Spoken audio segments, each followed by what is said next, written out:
Ora, boa tarde a todos. Dr. Trónio, muito obrigada pela referência ao meu tio e meu padrinho. De facto é verdade, os Brás Gomes são todos primos, mas acho que em Goa somos todos primos, mesmo que não sejamos nem Brás nem Gomes, mas somos todos primos. Eu quero começar por agradecer ao Movimento Internacional Lusófono, à plataforma das associações da sociedade civil e às restantes entidades organizadoras o convite para estar presente neste espaço de confraternização e partilha das nossas experiências na diáspora. É com muito gosto que a Casa de Goa aceitou este convite e aqui estou eu para vos falar dela, da Casa e de nós, no sentido mais nobre do termo, ou seja, de goeses e não goeses que se sentem ligados a Goa por laços de afeto e de lembrança de memórias comuns e de vivências partilhadas ontem e hoje. É que para nós, goanidade e lusofonia, entendida como conjunto de identidades culturais existentes em países, regiões, estados ou cidades falantes da língua portuguesa, e por diversas pessoas e comunidades em todo o mundo que, falando ou não a língua, assumiram vertentes dessa identidade cultural, como por exemplo a música, a gastronomia, as tradições e costumes, dizia eu que a goanidade e lusofonia são para nós dois lados da mesma moeda. A Casa de Goa foi fundada na sequência de um longo percurso de encontros e desencontros entre várias pessoas que há muito acalentavam o sonho de uma associação representativa e aglutinadora dos goeses em Portugal. Finalmente, houve um grupo de fundadores que não deixou esmorecer a vontade e arrancou com o processo de constituição em 1987.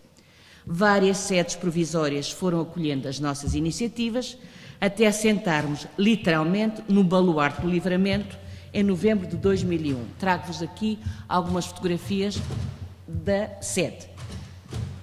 Viram a sede? Esta é a esplanada com vista para a ponte 25 de Abril e então temos aqui a Torre de Vigia, que é o famoso baluarte.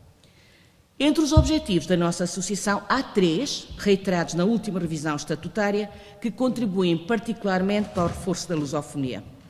1. Abrir a Casa de Goa, cada vez mais à sociedade portuguesa. 2. Divulgar a nossa história e a nossa cultura. E 3. Dar a conhecer a Goa de hoje, inserida no vasto espaço de uma Índia economicamente emergente, contribuindo assim para o reforço das relações entre os dois países, Portugal e a Índia.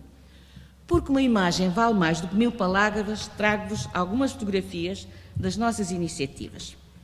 Em Goa, nos dias de monção, em que chove quase sem parar e sente-se o cheiro bom da terra molhada, sobretudo nas primeiras chuvas que abençoam a terra após a seca do período mais quente, joga-se o carom, juntando a família em redor do carom board. Como vários outros jogos tradicionais que não resistiram à fascinação dos jovens pelo avanço tecnológico, caiu quase no esquecimento. Mas nós, na Casa de Goa, pretendemos mantê-lo vivo, proporcionando tardes de torneio em que grandes peritos do jogo demonstram as suas habilidades. Os momentos 4P são um espaço privilegiado de partilha entre os mais jovens. Entenda-se aqui o conceito da juventude como um conceito alargado até aos 45 anos. Tem 4 objetivos: participar, é os 4Ps, participar, partilhar, progredir e promover, e acontece durante 4 horas, 4 vezes por ano.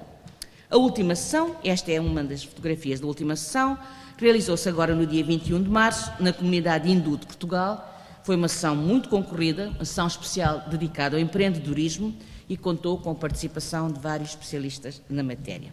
Depois temos também uma outra iniciativa, que é os momentos 4S, que são workshops de gastronomia goesa, e os 4S são sabores, saberes, sentimentos e sensações.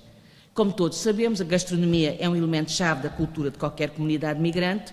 O que pretendemos é aliciar os bons e as boas cozinheiros, goeses e portugueses, para que divulguem os seus saberes, para que outros possam usufruir dos sabores. Já vamos em 21 workshops e o objetivo final é uma coletânea de receitas para divulgação em livro. Mais um exemplo de uma iniciativa estruturada é o Chá das 5, que acontece todos os meses na última quinta-feira do mês e que junta os convivas à volta de uma chávena de chá, mais propriamente de chai, que é o chá feito com especiarias, e em que se conversa, fala-se da terra, do mundo, daquilo que se quiser, à volta do chá e de doces e salgados tradicionais ou outros que, entretanto, se foram tornando populares. E para além da confraternização, há sempre um momento cultural, lançamento de um livro, uma sessão de canto, etc. Tivemos durante vários anos uma revista e trago-vos algumas capas simbólicas, dedicadas sobretudo à diáspora. Hoje, rentabilizando as novas tecnologias e para fazer face a constrangimentos financeiros, partilhamos uma newsletter bimestral que assegura a relação da direção com os sócios. Ainda outras iniciativas que assinalam a nossa vida coletiva, por exemplo, as conferências, a Missa de São Francisco Xavier, a festa de fim do ano, a Sardinhada dos Santos Populares, enfim, um conjunto de oportunidades para nos vermos e para matarmos saudades. Creio ser fiel à verdade quando digo que a Casa de Goa tem sido relevante para a divulgação da cultura goesa e para o estreitamento dos laços com a sociedade portuguesa, com Goa e ainda com as associações congêneres da diáspora goesa espalhadas pelo mundo. A convenção que realizamos aqui em Portugal, em Lisboa, com o título de Goa para o Mundo, em 2007, com a presença de representantes de Goa e de 50 associações da diáspora, foi um movimento significativo na nossa vida coletiva. A Casa de Goa tem sido também parceira privilegiada de instituições académicas e científicas em diversas realizações dedicadas à história e cultura de Goa, no passado e no presente. Os livros lançados e as exposições patentes nas suas instalações podiam ter outros espaços de apresentação, mas a mensagem simbólica e o vínculo afetivo seguramente não seriam de igual intensidade.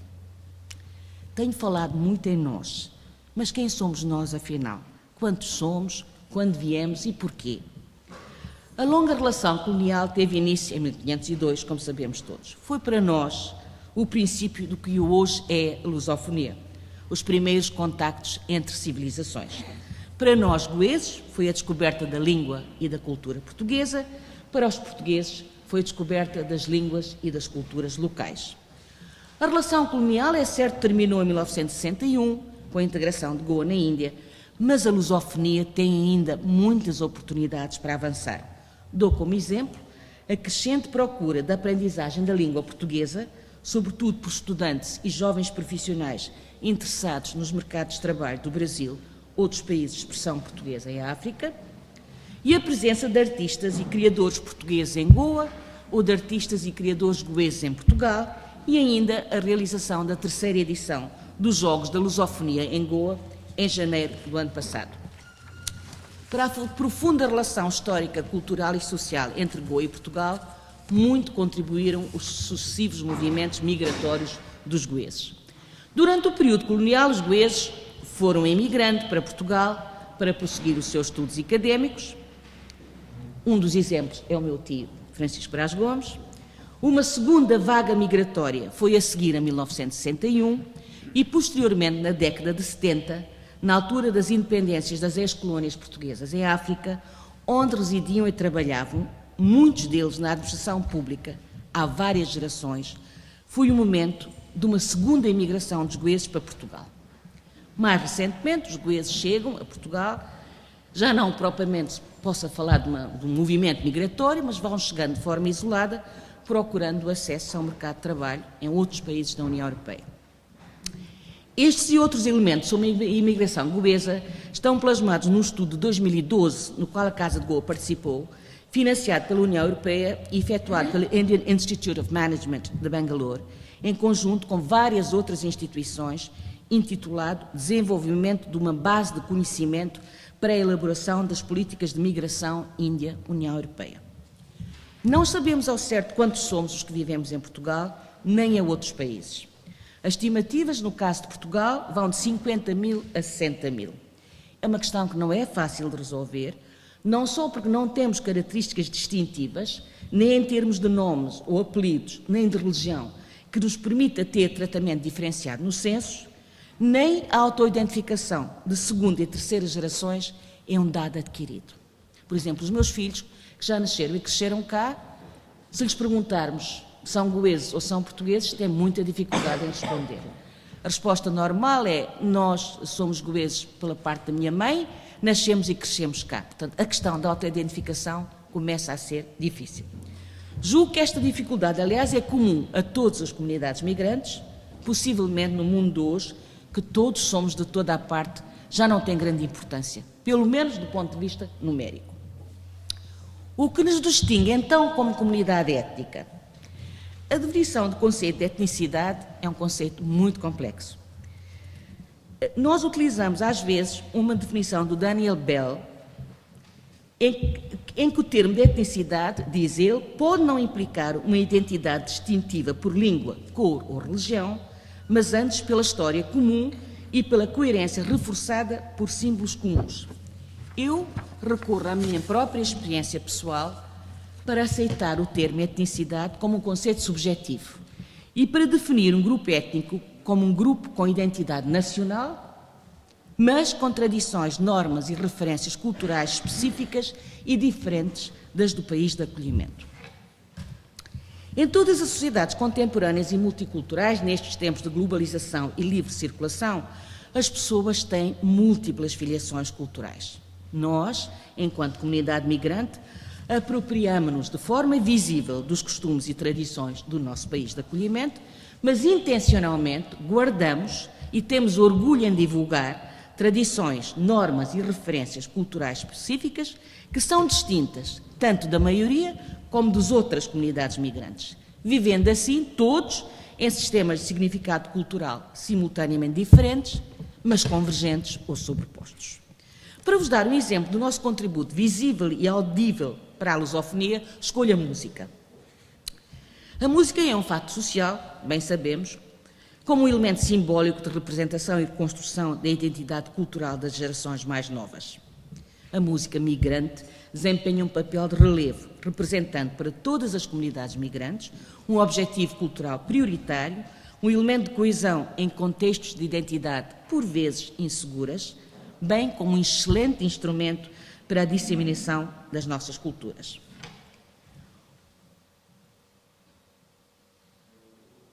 Isto é o Manifesto Europeu para a Afiliação Cultural Múltipla, de que já falamos, e temos agora a música. O Grupo ECVAT, que é o Grupo de Danças e Músicas Tradicionais de Goa, celebrou em 2010 20 anos de existência. É composto de coro, instrumentistas e jovens dançarinos. E neste momento, acho que à exceção, talvez de 2 ou 3, os outros dançarinos já são todos mesmo portugueses de Portugal.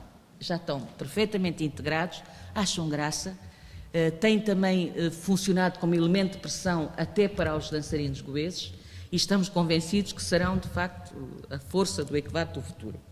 Portanto, o ECVAT interpreta... O ECVAT significa raízes, em Konkani significa raízes, e raízes não só no sentido da manutenção das raízes com Goa, mas também das raízes com as outras comunidades da diáspora. E é composto de coro, instrumentistas e jovens dançarinos. E interpretamos vários géneros musicais de folclore de Goa, alguns dos quais de raiz melódica, ocidental, e outros de cariz mais oriental. O que procuramos? Por um lado, divulgar a música de Goa com um convite a novos públicos, abrindo-lhes a porta para outras formas de relação com a música, com forma de arte que mais não ensina do que o significado da vida. E, por outro, oferecer um entendimento próprio da música de Goa, mediado pela nossa experiência de vida e das influências culturais do país que nos acolheu. A maioria das canções é em Konkani, língua falada e escrita de Goa, à exceção das canções de Damão e Diu, que são em crioulo de português. Os dançarinos constituem um belíssimo elemento visual em palco. Tenho aqui uma imagem de uma dança de campo e outra imagem de uma dança de cariz, é o declínio de cariz mais hindu. Os 20 anos do ECVAT têm sido um tempo de afetos e cumplicidades, um espaço de aventura intensa, de aprendizagem pessoal e transmissão cultural, uma jornada à procura de nós mesmos em territórios da diáspora e uma estratégia de compensação da saudade, que, como diz o poeta, não está na distância das coisas, mas numa súbita fratura de nós, num quebrar da alma em que todas as coisas se afundam. Por sermos um grupo amador, temos estado todos envolvidos num processo de aprendizagem coletiva, contribuindo para o processo de multiculturalidade subjacente à lusofonia, que implica um relacionamento bionívoco entre pessoas com raízes culturais distintas que descobrem as culturas, os modelos de vida e os comportamentos mútuos. Um outro grupo musical da Casa de Goa é o Gamato, um grupo intergeracional que interpreta música do mundo com um enfoque especial em música goesa, portuguesa e clássica. Sabemos que são os jovens que estão a liderar a construção da nova lusofonia, maioritariamente no seio da vivência universitária. Os jovens descendentes de goeses também fazem parte destas gerações dinâmicas empenhadas em construir um futuro comum.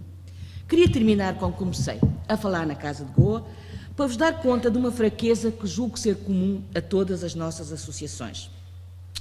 Estou a falar no enfraquecimento do espírito associativo. Ouvimos vezes sem conta o argumento de que os sócios confiam totalmente nos corpos sociais, não sentindo necessidade de estar fisicamente presentes nas Assembleias Gerais e noutros espaços deliberativos. É um argumento que exaspera mais do que reconforta.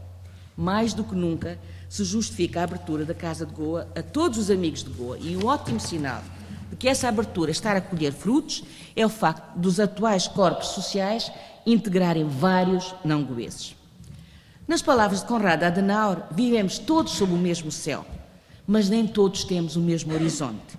E é esse horizonte pessoal diferenciado que enriquece o percurso coletivo. Nenhuma ideia individual continua a ser intenção solitária quando os outros encontram nela novas dimensões. As associações bem-sucedidas mais não são de conjuntos de pessoas que desenvolveram o poder de acreditar em si mesmas e nas suas capacidades, ao mesmo tempo que procuram corresponder a novos desafios e necessidades não satisfeitas. Por vezes, sentimos que aquilo que fazemos não é senão uma gota de água no mar, mas o mar seria menor se lhes faltasse uma gota. Obrigada.